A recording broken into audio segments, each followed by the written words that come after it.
হাসরের ময়দানে ওঠা লাগবে, ওই রবের বিচারের কাঠগড়ায় একদিন দাঁড়ায় যাওয়া লাগবে, আমার রবের সামনে দাঁড়ানো লাগবে।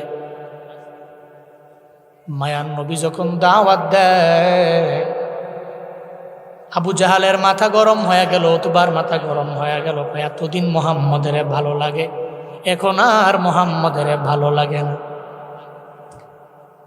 নবী বয়ান করতে লাগলেন, আবু জাহাল, দুনিয়াতে কয়েকদিন বাঁচবা, আমার রবের বিচারের কাঠগড়ায় তোমার একদিন দাঁড়ায় যাওয়া লাগবে। আবু জাহালের ভালো লাগে না, উতবার ভালো লাগে না, সাহেবার ভালো লাগে না, ওয়ালিদ ইবনে মুগিরার ভালো লাগে না। হঠাৎ করে চিন্তায় পড়ে গেল, 40 বছর নবুয়তের আগে মুহাম্মদ মিথ্যা বলে নাই। মাঝে মাঝে তো মনে মনে ভাবে, মুহাম্মদ তো 40 বছর বয়সের পরে মিথ্যা বলতে পারে না। এই যে বারবার কিয়ামতের ব্যাপারে বলে, হাসরের ময়দানের ব্যাপারে বলে, সব কাফেররা একদিন আমার মায়ার নবীর সামনে এসে হাজির হয়ে গেল। ও মুহাম্মদ, জানায়া দেও, তুমি যে জালার কথা বলো, যে কম্পনের কথা বলো, হাসরের ময়দানের কথা বলো, ওই কম্পনটা কোন দিন হবে, হাসরের ময়দান কোন দিন কায়েম হয়ে যাবে, এ ব্যাপারে তোমার জানা থাকলে আমাদের জানায়া দাও। নবী বয়ান করতে লাগলেন,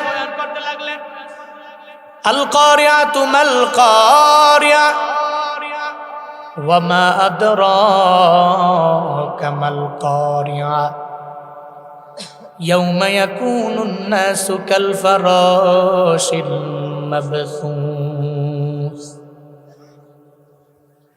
হাসরের ময়দান কায়েম হওয়ার ব্যাপারে নবী বয়ান করতে লাগলেন, ইযা যুলজিলাতিল আরদু জিলজালাহা ওয়া আখরাজাতিল আরদু আথকালাহা ওয়া ক্বালাল ইনসানু মা লাহা। জোরে বলতে হবে আল্লাহু আকবার। সূরা জিলজালের বয়ান নবী করলেন। এই কাফেরেরা শুনো, একদিন রবের বিচারের কাঠগড়ায় যাওয়া লাগবে। পৃথিবী জালজালার মাধ্যমে, কম্পনের মাধ্যমে প্রকম্পিত হয়ে যাবে। পৃথিবীর সমস্ত পাহাড়গুলো ধুলের মধ্যে উড়ে উড়ে বেড়াবে। আল্লাহ হাসরের ময়দান কায়েম করবে, ওদিন জমিনের জবানটা পর্যন্ত আমার মাওলা খুলে দিবে। আল্লাহ বলবে, রে জমিন, এই জমিনের মধ্যে কে জুলুম করলো, তোমার জবান দিয়া তুমি বইলা দাও। ওদিন জমিনেরও পর্যন্ত জবান খুলে যাবে, এই জমিনের মধ্যে কে কি অর্জন করলো, জমিনটা বলে দিবে। নবী যখন বয়ান করতে লাগলো, হঠাৎ করে একদিন কুফফারেরা আমার নবীর দরবারে হাজির হয়ে যায়। আমার নবীরে যা বলতে লাগলো, ও মুহাম্মদ, বলো না কোন সময় কিয়ামত হয়ে যাবে। ইয়াসআলুনাকা আনিস সাআতি আইয়ানা মুরসাহা।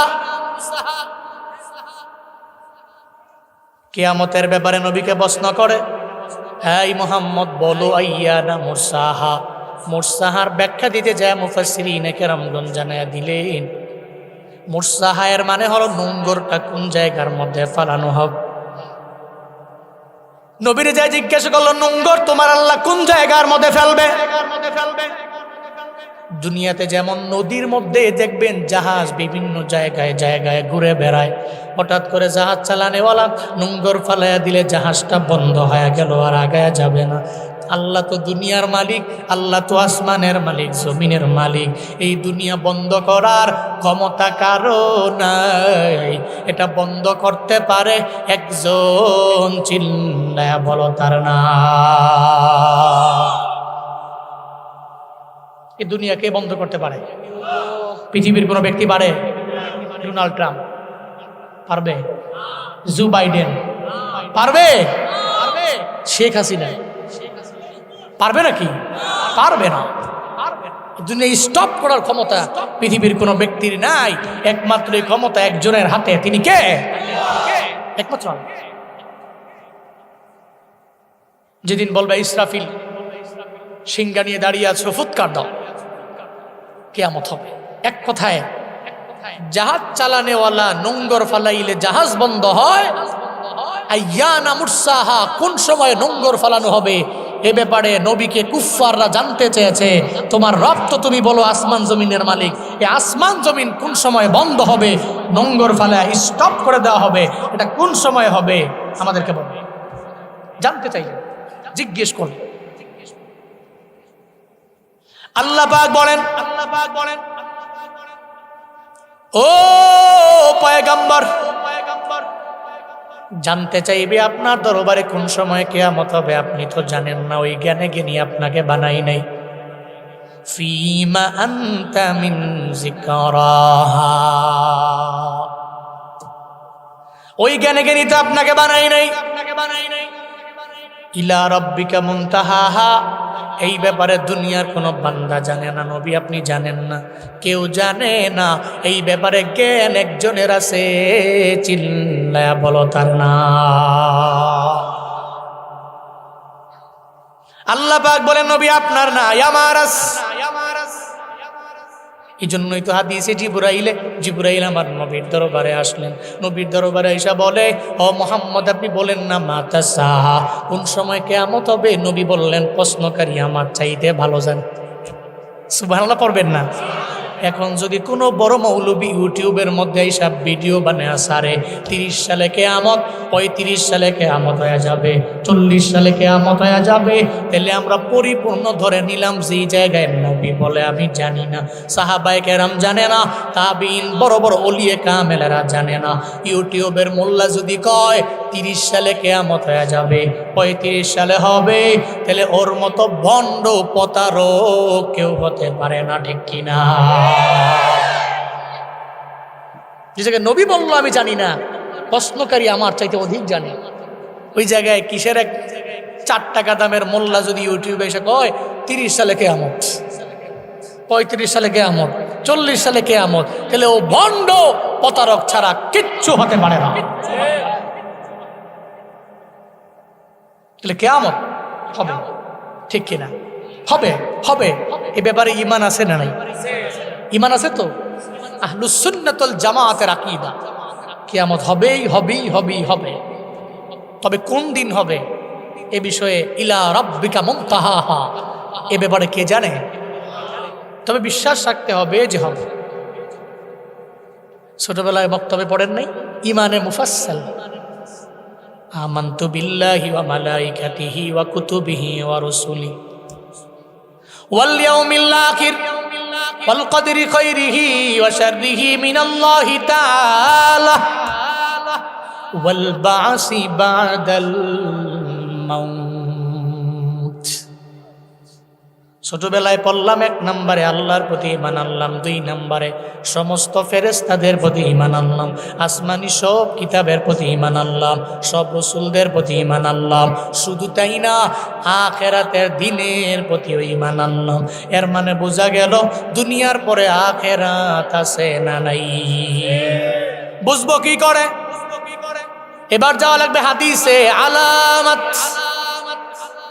ওই আলামত 2 প্রকার, 1 নম্বরে আলামতে কুবরা, 2 নম্বরে আলামতে সুগরা। সবাই বলতে হবে আলামত কয় প্রকার? বলতে হবে আলামত কয় প্রকার? আলামতে কুবরা, আলামতে সুগরা। একটা হচ্ছে কতগুলো আছে বড় বড় আলামত, আর কতগুলো আছে ছোট আলামত। আলামতে কুবরা যে 10টা, আলহামদুলিল্লাহ ওয়া শুকরুলিল্লাহ, এই 10টা আলামতের একটাও পৃথিবীতে নাই। আলহামদুলিল্লাহ পড়বেন না? হ্যাঁ, আলামতে সুগরা যেগুলো আছে আমার জানা মতে, আমার রিসার্চে, আমার গবেষণায়, এই সমস্ত আলামতে সুগরাগুলো আমার সমাজে চলছে। আলামতে সুগরা, এই আলামতে সুগরা সম্বলিত তিরমিজি শরীফের 2210 নম্বর হাদিস আমি খুতবায় পড়েছি। ওখানে নবীজি 15টা উম্মতের খসলতের কথা বলেছেন, বৈশিষ্ট্যের কথা বলেছেন। কি বৈশিষ্ট্য? খারাপ খারাপ বৈশিষ্ট্যের কথা বলেছেন। নবীজি বলেছেন, ইজা ফাআলাত উম্মতি 15 খাসলা হাল্লা বিহাল বালা। আমার উম্মতেরা যখন 15টা খাসলত, খারাপ বৈশিষ্ট্য এদের ভিতরে চলে আসবে, করবে, হাল্লা বিহাল বালা, এদের বলো বালায় ধরবে, বিপদে ধরবে, বিপদে পড়বে, মুসিবতে পড়বে। সাহাবীরা জানতে চাইলেন, ফাকিলা ওয়া মা হুন্না ইয়া রাসূলুল্লাহ, বলা হলো সে পণ্যটা কি নবীজি বলেন। নবীজি বলতে লাগলেন, ইদা কানাল মাগনামু দুআলা ওয়াল আমানাতু মাগনামা ওয়াজ যাকাতু মাগরামা। মায়ান নবী বলতে লাগলেন, ইদা কানাল মাগনামু দুআলা, আমার উম্মতেরা যখন গনিমতের মালকে নিজের মাল মনে করবে, গনিমতের মালটা নিজের মাল মনে করবে, রাষ্ট্রীয় সম্পদটা নিজের মাল মনে করবে, সম্পদটা যদিও সবার, কিন্তু আমার উম্মতেরা এই রাষ্ট্রীয় সম্পদটাকে নিজের মনে কইরা অ্যাকাউন্টে ঢোকাবে। স্বৈরাচারীর জমানায় এদের পা চাটা গোলামেরা, এই জন্যই তো এক একজনে সুইস ব্যাংকে অ্যাকাউন্ট করে আর বেগম পাড়ায় বাড়ি বানায়, ঠিক কিনা?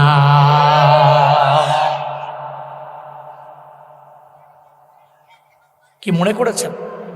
3.25 লক্ষ কোটি টাকা এরা গত 16 বছরে পাচার করেছে। কি মনে করেছেন আপনি? নবীজি বলে গিয়েছেন, এরা গনিমতের মাল নিজের মাল মনে করবে, রাষ্ট্রীয় সম্পদ, রাষ্ট্রের সম্পদ নিজের মাল মনে করবে।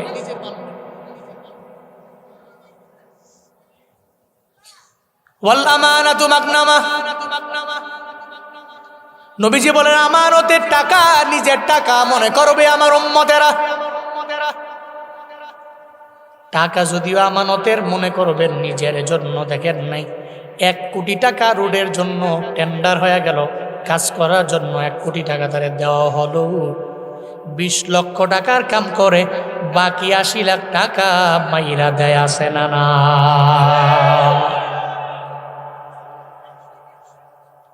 এর বানায়া দেওয়া হলো লক্ষ, খুব ভক্ষক হয়ে গেল। মায়ান নবী বলেন আমানতের খেয়ানত এমন ভাবে করবে আমার উম্মতেরা, আমানতের মালকে নিজের মাল মনে করবে, এমন একটা হালাত হয়ে যাবে। অথচ জানে না আমার মায়ান নবীর উম্মতেরা জীবনে কোনোদিন আমানতের খেয়ানত করতে পারে না। একমাত্র আমানতের খেয়ানত তো আবু জাহালের দলের লোকেরা করতে পারে, উতবার দলের লোকেরা করতে পারে, সাহেবার দলের লোকেরা করতে পারে, ওয়ালিদ ইবনে মুগিরার দলের লোকেরা করতে পারে। মনে রাখবারে যুবকেরা, মনে রাখবারে মুসলমানেরা, আমার নবীর অনুসারীরা জীবনে কোনোদিন আমানতের খেয়ানত করতে পারে না, ঠিক কিনা? এক ইহুদি চলে গেল আবু জাহালের বাড়ি, যাই কই কিছু টাকা আমি তোমার দরবারে আমানত রাখলাম, বিপদে পড়লে আমি তোমার দরবারে আসবো, তোমার দরবারে আসলে তুমি আমারে দিয়া দিবা, আমার টাকা আমারে ফিরাইয়া দিও। আবু জাহালের দরবারে দিয়া গেল, এটা দিয়া ইহুদি যখন বাড়ির মধ্যে রওনা হয়ে চলে যায়, একটা পর্যায়ে একদিন বিপদের মধ্যে পইরা আবু জাহালের দরওয়াজার সামনে গিয়া দাঁড়ায়া যায়, আর যা বলে আবু জাহাল এই যে টাকাগুলো তোমার দরবারে রেখে গেলাম, আমার টাকা আমারে দিয়া দাও। আবু জাহাল কয় কে তুমি? তোমারে চিনি না, তোমারে তো জানিও না, তুমি আমার দরবারে টাকা রাখো নাই। কয়েকদিন আগে রাখলাম, এখন তুমি বুঝি আমারে চিনো না, আমারে ভুল লাগে না। একবারের জায়গায় দুবার, যখন বারবার যখন রিকোয়েস্ট করতে লাগলো, রে আবু জাহাল আমরা বড় গরিব, আমরা অনেক পরিমাণে টাকাওয়ালা এমন না, তুমি যদি মাইরা দাও তাহলে তুমি মাইরা দিলে আমরা কোন জায়গায় গিয়া সুন্দরভাবে চলতে পারবো, আমার টাকা আমারে ফিরাইয়া দাও আবু জাহাল। আবু জাহাল দেয় না। একটা পর্যায়ে বলতে লাগলো, একবারের জায়গায় যদি 2 বার বলো তাইলে আমি ঘরের মধ্যে যাব, তরবারি আইনা তোমার দেহ থেকে গর্দানটাকে আলাদা করে দেওয়া হোক। ইহুদি মনে মনে কয় জীবন গেলে যাক, অসুবিধা নাই, কিন্তু টাকার জন্য তো নিজের গর্দানটা হারায়া বিন্দু মাত্র পরিমাণ আমার লাভ হবে না। চোখের পানি ফালা ফালা কানতে কানতে নিজের বাড়ির দিকে রওনা। আমার মাওলার কুদরত, প্রতিমধ্যে যাওয়ার পরে আমার মায়ার নবীর সাথে মোলাকাত। মায়ার নবীর দিলটা তো বড় মায়ার, জানো, যেই নবীর দিলটাকে আমার মাওলা এত পরিমাণে মায়া দিয়া বানাইছে রে গুলাম।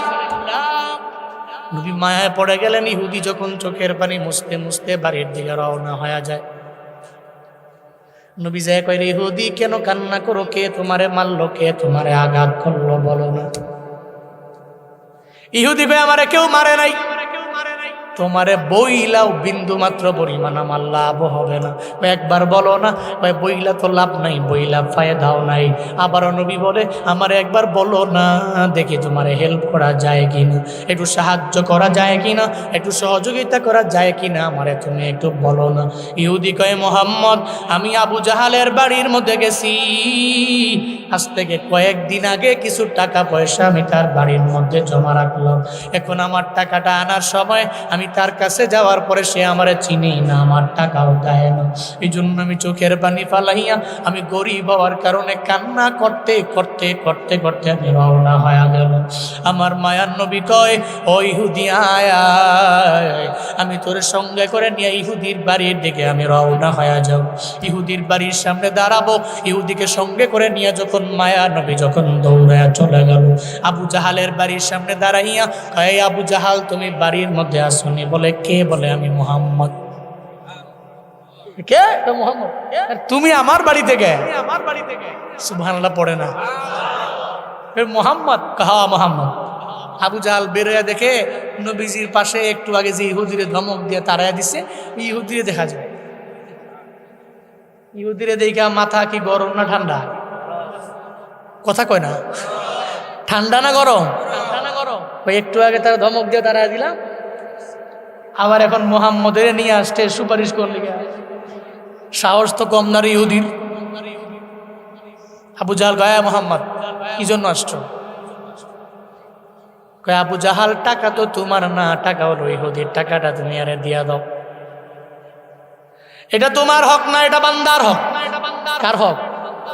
কার হক? আল্লাহর হক যদি নষ্ট করো খাপুড়ার মুসলমান,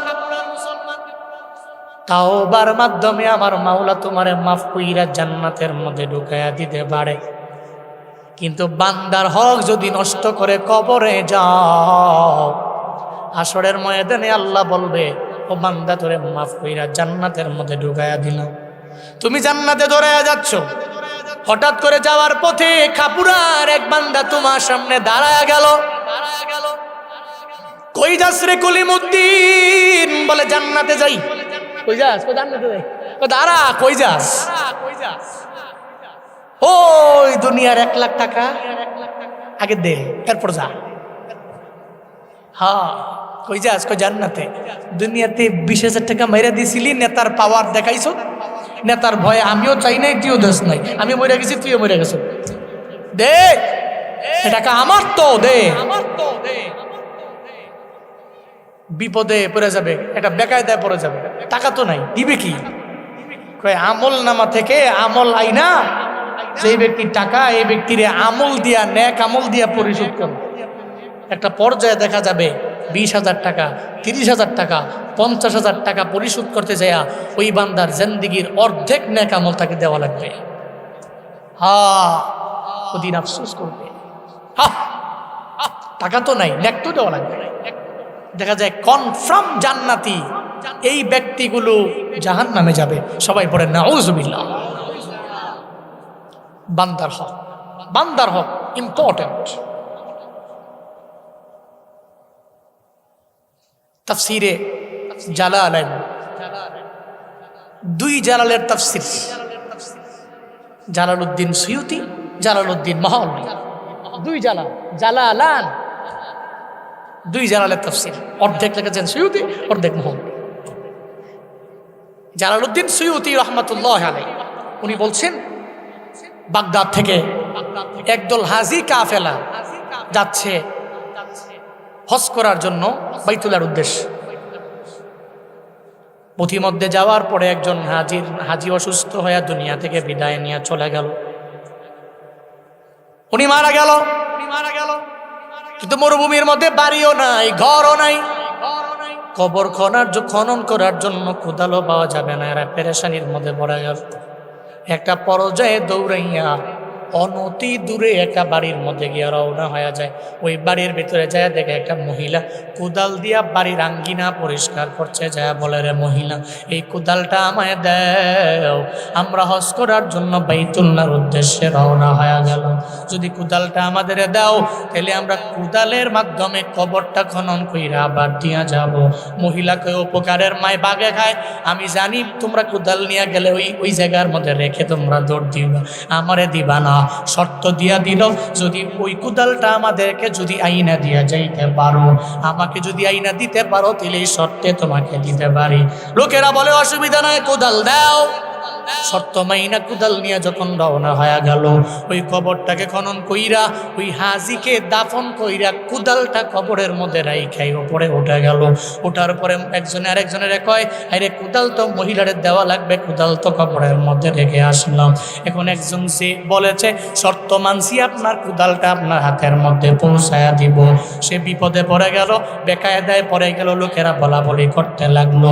সে নিজে বলতে লাগলো যে আগে কোদালটা কবর খনন কইরা হলে উঠায়া দাও, এরপরে মহিলা দরবারে আমি নিয়ে যাব। একটা পর্যায়ে লোকেরা মিল্লা যখন কবর থেকে মাটিগুলো সরাইয়া দেয়, মাটিগুলো সরানোর পরে এরা তাকায়া দেখে ওই কবরের মধ্যে আযাব। আর এই লোকটা হাউমাও হাউমাও হাউমাও করে লোকটা চিল্লাইতে লাগলো। এমন একটা হালাত ওই কবরের মধ্যে হয়ে গেল। দেখতে লাগলো ওই কবরের মধ্যে ওই ব্যক্তিটার সাথে আর কোদালটার সাথে ব্যক্তি দুইটা হাতের সাথে একটা আগুনের রশি ঝুলায়া ঝুলায়া সুন্দর করে লটকায়া রাখছে। এমন একটা হালত দেইখা এই হাজিরা ভয়ে কবরের মধ্যে আবার মাটি চাপা দিয়ে রাখয়। কোদাল তাকে দেওয়া লাগবে না, এই কোদাল কবরের মধ্যে থাক, আমরা আনতে পারবো না। সেই লোক শর্ত মানলো। ওই লোক দৌড়ে ওই মহিলার দরবারে গিয়া 4 গুণ পরিমাণ টাকা এরে দিয়া দেয়। ওই মহিলা গো, এই কাহিনীর জন্য তোমার কোদালটা তোমারে আমরা ফিরাইয়া দিতে পারি নাই। হাজিরা দৌড়ে চলে গেল। এরা মক্কা মদিনায় হজের কার্যক্রম শেষ করে যখন বাড়ির মধ্যে ফিরল, ওই হাজির যে স্ত্রী একজন আছে, ওই স্ত্রীর কাছে জানা লাগবে দুনিয়ার মধ্যে সে কি অন্যায় করলো। এরা যখন যায় ওই হাজির বিবিরে যায় বলে, হাজির বিবি, তোমার স্বামী তো হজের জন্য আমাদের সঙ্গে রওনা হয়ে গেল, সে তো হজ করতেও চাইতে পারলো না, প্রতিমধ্যে যাওয়ার পরে দুনিয়া থেকে বিদায় নিয়ে চলে গেল। তার কবরের মধ্যে এটা কেমন হালাত হয়ে গেল জানাও, কি একটা অবস্থা হয়ে গেল। কেন তার কবরের মধ্যে এমন হালাত হলো আমাদেরকে বলো না। যখন হাজির বিবি এই কথা শুনে সঙ্গে সঙ্গে জানায়া দেয়, একটা ব্যক্তি তার বিজনেস পার্টনারকে মাইরা মরুভূমির মধ্যে নিয়ে মাটি চাপা দিয়ে আসবে। আর এই ব্যক্তিটা বিজনেস পার্টনারের টাকা মাইরা দিয়া হজের মধ্যে যাবে। আল্লাহ তারে হজে নিবে, আর খাইয়া বুঝি কোনো কাম নাই। হ্যাঁ, বিজনেস পার্টনারের টাকা মাইরা দিয়া বিজনেস পার্টনারকে মরুভূমির মধ্যে নিয়ে মাটি চাপা দিয়া আসবে, আর ওই টাকা দিয়া হজে যাবে। আল্লাহ তারে হজে নেওয়ার লেগে বলে দিছে। বিবি কয়, কে কয়? হ্যাঁ, কত বড় বক্তা, কত বড় ধনী, কত বড় অলি, কত বড় পীর, বিবির কাছে যাও সব পেয়ে যাও। বিবি কয়, আমার স্বামী তো খারাপ ছিল, সে বান্দার হক নষ্ট করেছে। কি নষ্ট করেছে? বান্দার হক নষ্ট করেছে। এজন্য বান্দার হক মারাত্মক, এটা নষ্ট করা যাবে। মনে আসেনি নবীজি গেছেন আবু জাহালের কাছে, মনে রাখতে হবে কিন্তু বান্দার হক এটা দিয়ে দেন। আবু জাহাল কয়, সাহস তো কম না, আমি ইহুদিরে ধমক দিয়ে দাঁড়ায় দিলাম, এখন তুমি আইসো আমার কাছে আবার সুপারিশ করে লিখে। ও মুহাম্মদ, তুমি চলে যাও। যদি একবারের জায়গায় 2 বার বলা লাগে, তোমাকেও তরবারি দিয়া দুনিয়া থেকে বিদায় করে দেওয়া হবে। তরবারি আনার জন্য আবু জাহাল দৌড়ায়। আমার নবীর সাথে আমার আল্লাহর সম্পর্ক আছে না নাই? আমার মায়ার নবী আল্লাহরে ডাক দিয়া বলে, হে মালিক, আবু জাহালের কাছে আমি ইহুদিকে নিয়ে আসছি, ইহুদি আমাকে বলে নাই, আমি ইহুদিকে নিয়ে আসলাম রে মাওলা। ইহুদিকে ধইরে যে আবু জাহালের দরওয়াজার সামনে এনে হাজির হয়ে গেল। আল্লাহ গো, আবু জাহাল তো আমারে দিতে চায় না। ও আল্লাহ, তুমি যদি চাও, আয় আল্লাহ, তুই টাকাটা উদ্ধার কাজে নিজে একটু সাহায্য সহযোগিতা আমারে করতে পারো। আল্লাহ পাক ডেকে বলে, ও জিবরাইল চলো। ও জিবরাইল একটা বাঘের মতো ভাব লইয়া আমার নবীর দরবারে পাশে গিয়া দাঁড়ায়া যাও। আল্লাহু আকবার কয় না? এই জিবরাইল বাঘ হও, বাঘের মতো হয়ে আমার নবীর পাশে গিয়ে দাঁড়ায়া যাও। আবু জাহাল তরবারি আইনা বাইরে এসে দেখে একটা পর্যায়ে আমার মায়ার নবী দাঁড়ায় আছে, বাঘ একটা দৌড়ায় নবীর দিকে আসে। আবু জাহাল ডেকে বলে, ও মুহাম্মদ, তুমি যদি না যাও তাহলে বাঘটা তোমার একটু পরে আইসাই খেয়ে ফেলবে, তোমাকে দুনিয়া থেকে বিদায় করে দিবে। আমার মায়ার নবী কয়, আবু জাহাল, বাঘ কি আমারে খায় নাকি তোমারে খায়? একটু পরে জানা যাবে, একটু পরে বোঝা যাবে বাঘ কি আমারে খায় নাকি তোমারে খায়। একটু দাঁড়াও, একটু অপেক্ষা করো, দেখি বাঘ কার দিকে দৌড়ায় দৌড়ায় আসে। আমার মায়ার নবী দাঁড়ায় রইল। একটা পর্যায়ে বাঘ যখন দৌড়ায় দৌড়ায় নবীর পাশে এসে দাঁড়ায় গেল, আবু জাহাল দেখে বাঘ শুধু আবু জাহালের দিকে দৌড়ে আবু জাহালে খাওয়ার জন্য যায়। আমার নবী তাকায়া দেখে বাঘ তো যায় না, বরং বাঘ আমার নবীর পাশে এসে দাঁড়ায়া গেল। আবু জাহাল দেখে খাওয়ার জন্য দৌড়ায়, আমার নবী দেখে এক জায়গায় দাঁড়ায় আছে, যায় না।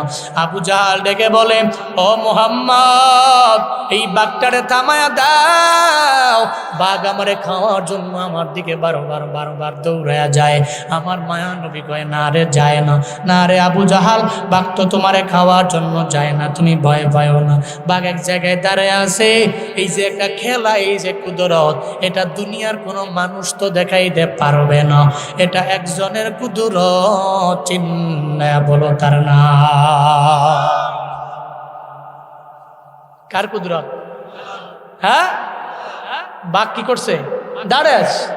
আবু জাহাল দেখে বাঘ খালি আরে খাওয়ার লেগাইতেছে। আবু জাহাল কয়, এই মোহাম্মদ, বাঘ থামাও না। বাঘ তো এক জায়গায় দাঁড়ায় রইছে। কয় না, খাওয়ার জন্য আইতাছে। নবী কয়, বাঘের যদি এত ডরাও তাহলে বাঘের মালিকের কেন ডরাও না? বাঘের ডরাও, বাঘের মালিকের ডরাও না? হ্যাঁ আবু জাহাল, টাকা ফিরাইয়া দাও। কয়, মুহাম্মদ আনতেছি, বাঘটারে থামাও। আবু জাহাল ঘরে চলে গেল। যতগুলো আমানতের টাকা আছে সবাই না ইহুদির হাতের মধ্যে দিয়া দিল। এবার নবী কয়, ইহুদি তুমি তোমার বাড়ির মধ্যে চলে যাও, আমিও চলে যাব। বাঘের ভাবে চলে যাবে, কোনো অসুবিধা হবে না। ইহুদি দৌড়ে চলে গেল। আমার মায়ার নবীও একদিক দিয়ে চলে গেল। আমার নবী ইহুদি টাকাগুলো হাতে পাইয়া ইহুদি এত খুশি হয়ে মনে মনে চিন্তা ভাবনা করতে লাগলো, হায় রে, কার দল করি, যেই দলের লোকেরা বিন্দু মাত্র পরিমাণ নামানতদার হতে পারে না। এই দলের লোকেরা শুধু মানুষের উপরে জুলুম করে, নির্যাতনের মাত্রাটা বাড়ায়া দেয়। একটা পর্যায়ে ইহুদি মনে মনে চিন্তা ভাবনা করে, আবু জাহালের দলে আর থাকবো না। এই আবু জাহালের দলের মধ্যে আমি যাইতে পারিও না, আমি তার দলেও থাকবো না, তার ধর্মের কোনো অনুসারীও আমি হতে পারি না। যেই মুহাম্মদের গালি দিলাম, ওই মুহাম্মদের মতো ভালো দুনিয়ার মধ্যে কেউ হতে পারে না। দৌড়ে চলে গেল আমার নবীর দরবারে, যা বলে, পয়গম্বর, আপনার আখলাক ভালো, আপনার আচরণ ভালো, আপনার চরিত্র ভালো। এতদিন আপনার বদনাম করলাম, এখন থেকে আর আমি বদনাম করতে পারি না, আমারে পড়ায়া দেন লা ইলাহা ইল্লাল্লাহ মুহাম্মাদুর রাসূলুল্লাহ।